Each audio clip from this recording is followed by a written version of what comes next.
Okay, the day has arrived.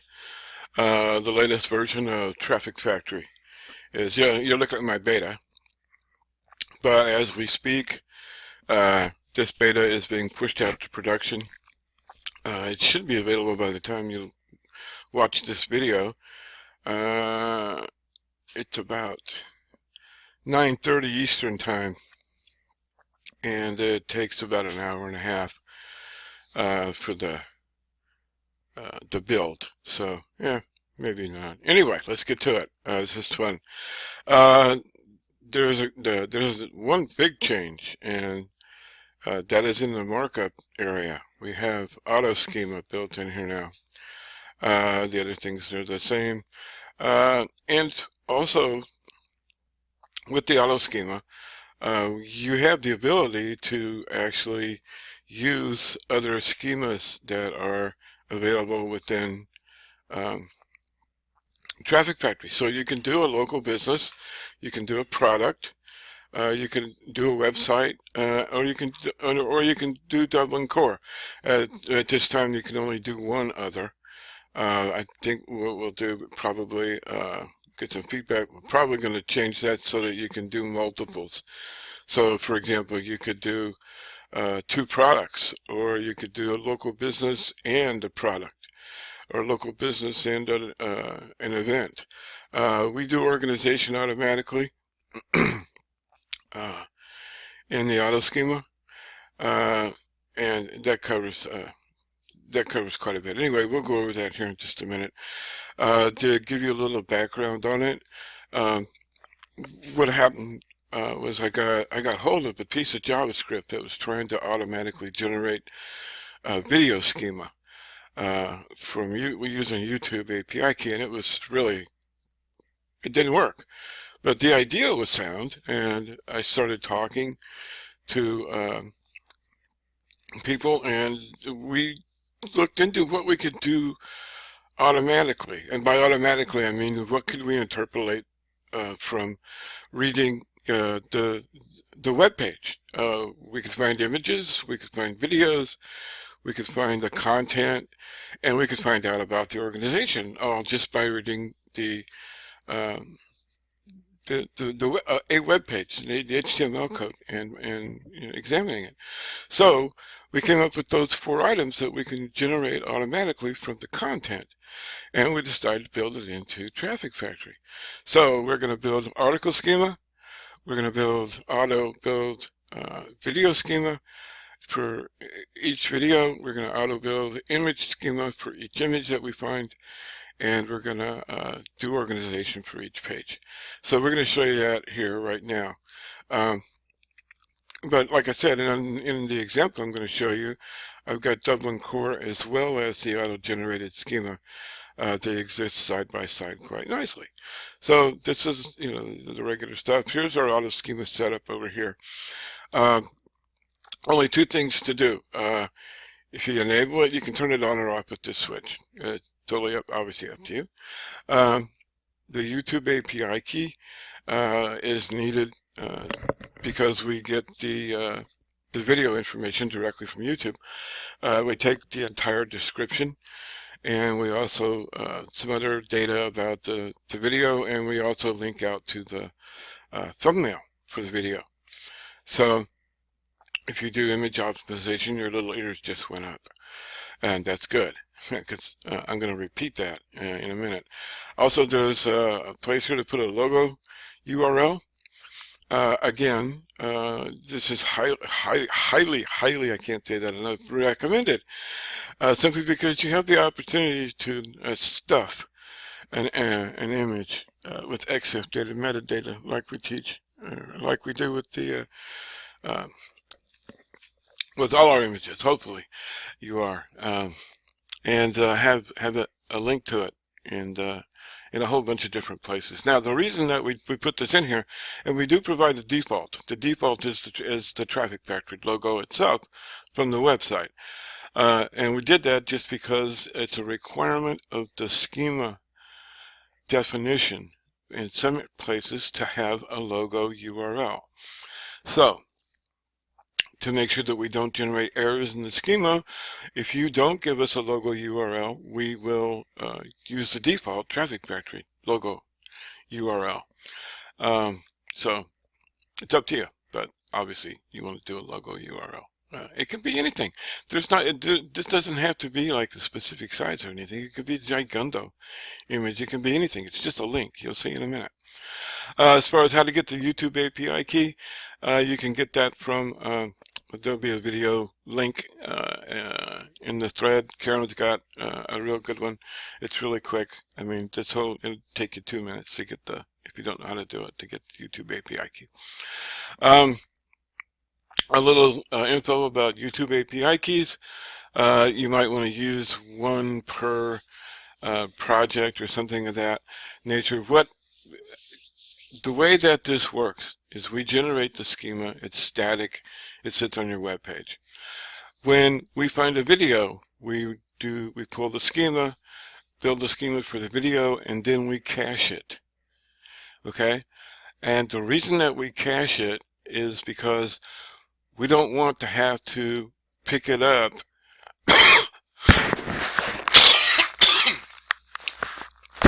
pardon me.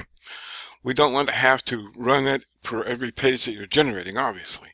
So, but we also don't want to, if you're running a project where you're building hundreds of buckets and you're using the same video, you're using, or the same videos, then we're not going to eat up the API key every time we find a new video name. We're going to save the schema for each of your videos as we find them, and then by the video ID, and then in the future for other projects that you use that same videos in, we'll pull it from cache.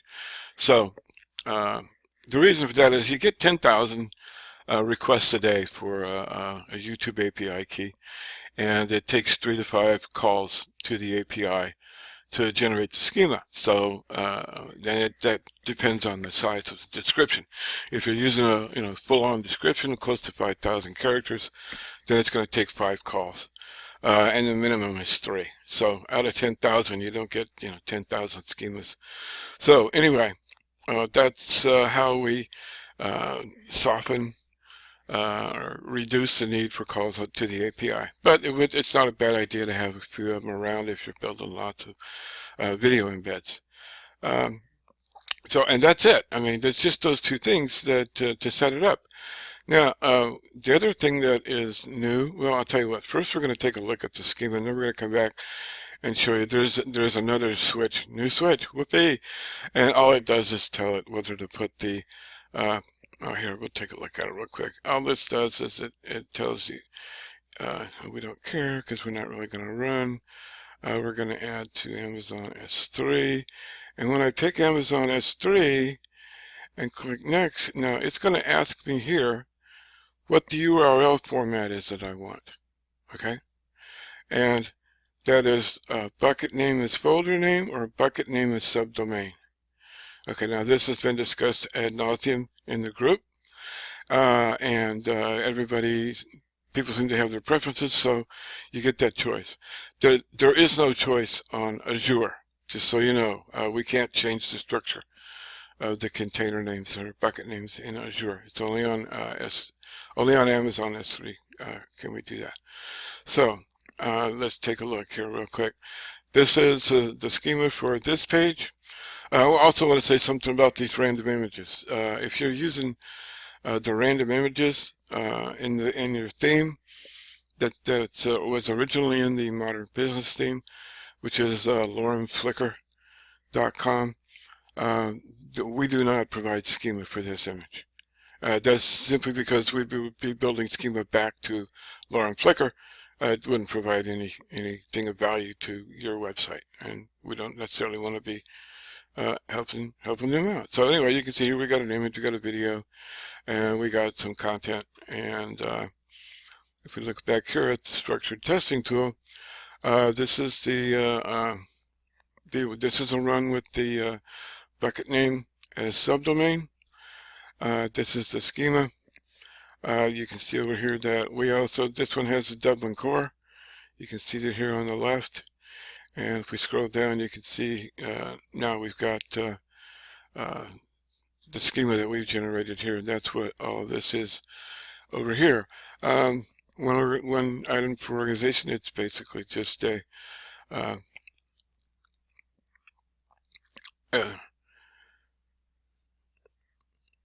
URL to the logo and the base URL for the domain and the title. That's all that the organization amounts to. So go back. Here's our image object. Now, something I want to point out is that what this image does not have is alt text. Okay, because I just stuck it in there because I wanted to generate the image object. That particular project didn't previously have any images in it. But if you do your alt text properly on your image inserts in Traffic Factory, and that would be, oh, let's see, we don't need that. We need Traffic Factory again. Where are you? Hiding. Just 1 second. I'll get it back. There we go. All right, let's go over to our content. I'm just going to bail our content. And if you see, I just stuck this in here. Oh no, that's not it. Where's the image?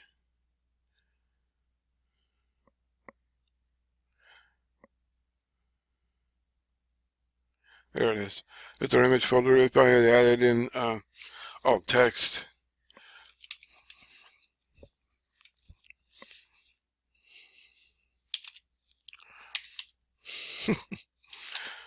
problem with the keyword here this morning. Alt text equals keyword. Then that alt text, I got 2 T's in there. That's not going to work. That alt text would be added to this image object as a caption. Okay, so in this case, it would be a keyword, one of the keywords for to get a fast, cheap background check. In this case, it would be probably where to get a fast, cheap background check. That's probably the keyword, long tail keyword that I'm using for the title for this thing. So that much more important to be sure you do alt text on your images in Traffic Factory. Video object, this is what it is. Again, like I said, it pulls in playing time. This is 54 seconds. The upload date of the video, the name of it, which is just the title, and then the description of the video, and then the thumbnail URL. Now, again, I'm going to, this is the default URL name for the thumbnail at YouTube. And if we open it,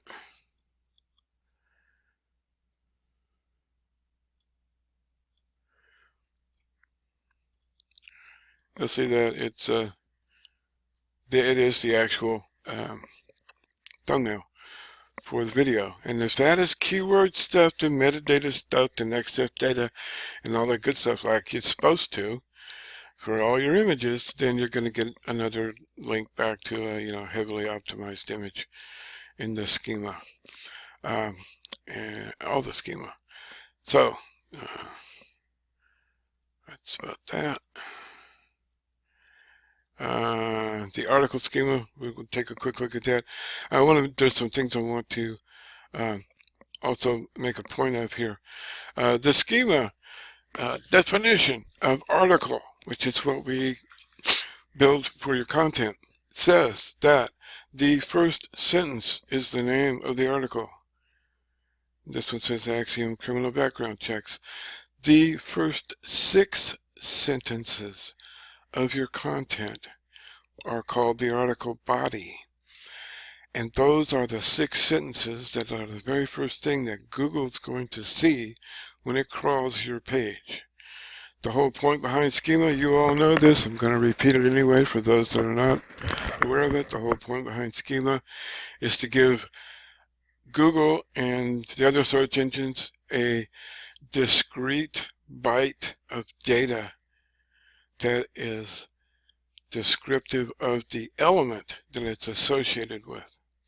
So Google says, I got article schema. Okay, here's the body. These 6 sentences are all I need to interpret to figure out what this web page is about. I don't have to read 2,000 words or 3,000 words and try and parse through all that. I'm looking at the first 6 sentences. Okay?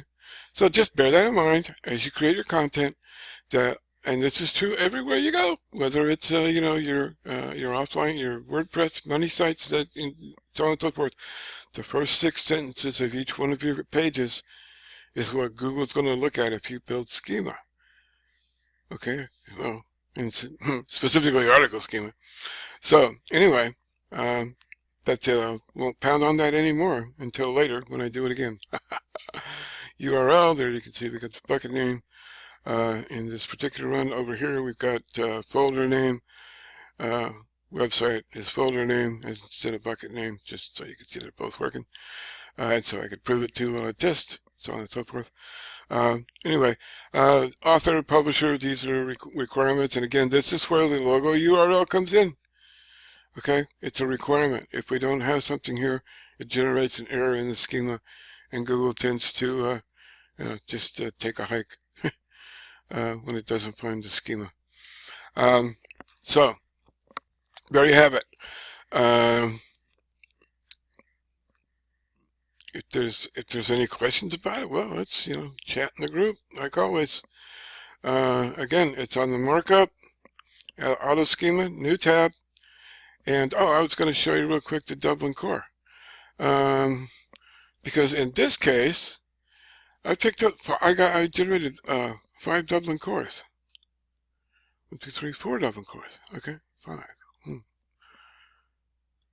Okay, thank you. Show me all of them. 5, because it generated one for this web page. Okay, this is the one that we see over here. Our Dublin core schema over here. Okay, and it's got the data that we've been doing all along. These may not be correct. I don't know if I adjusted those anyway. I was just running this for a test.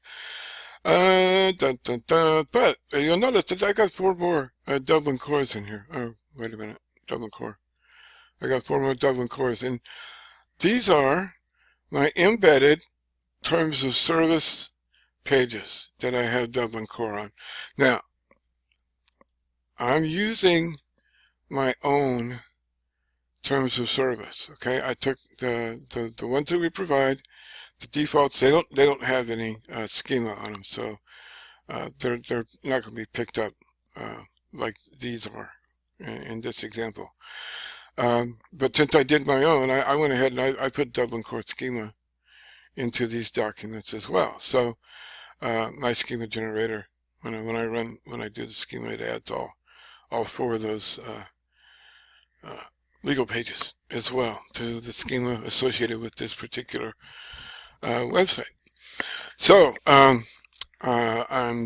thinking we're going to see some real improvements in the indexing and ranking because of this.